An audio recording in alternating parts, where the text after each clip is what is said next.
I would like to give some examples of familiar assumptions, commonplaces that we often take for granted, which may, however, not be entirely true.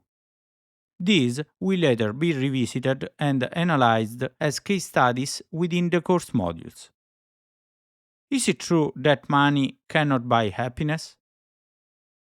Where I come from, people say, we were better off when we were worse off, to mean that in some not too distant past, living conditions were better than they are today.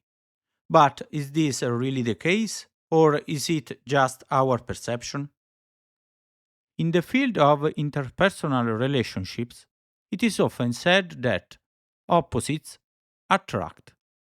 What does science have to say about this?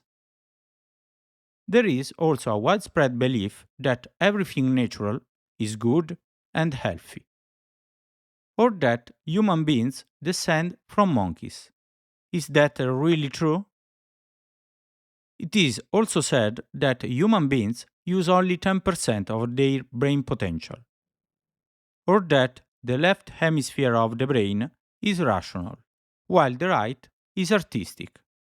Is this a somewhat simplistic view? Remaining in the field of psychology, it is believed that those who were abused as children tend to become abusers themselves as adults. This idea is often exploited as a narrative device in films and television series, where the villain has personally suffered violence during childhood. Another common belief is that traumas suffered in childhood are often forgotten, repressed in memory. This, too, is often shown in popular media.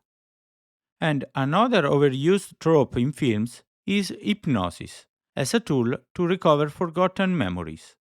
But is it really a reliable technique? Does it actually work? Again, in psychoanalysis, there is the belief in the cathartic function of venting anger, for example, by engaging in a violent sport. But is this a good approach? And what about so called rage rooms? Do they genuinely help individuals manage anger? A heated debate that periodically resurfaces in public opinion concerns the consequences in terms of increased aggressiveness of playing violent video games or watching gory movies. What position should we take? And again, raising one's children, is it better to use harsh punishment or mild punishment, or not to punish at all? Intuition suggests that the greater the number of people who witness an accident or an assault, the greater the number of people who will step forward to help. But is this really the case? And what about the dehumanization caused by urbanization? It is said that people who live in rural areas are more supportive and benevolent than those who live in cities, who are instead more alienated and indifferent to others. These would explain cases in which a person attacked in the city receives no help from passers by.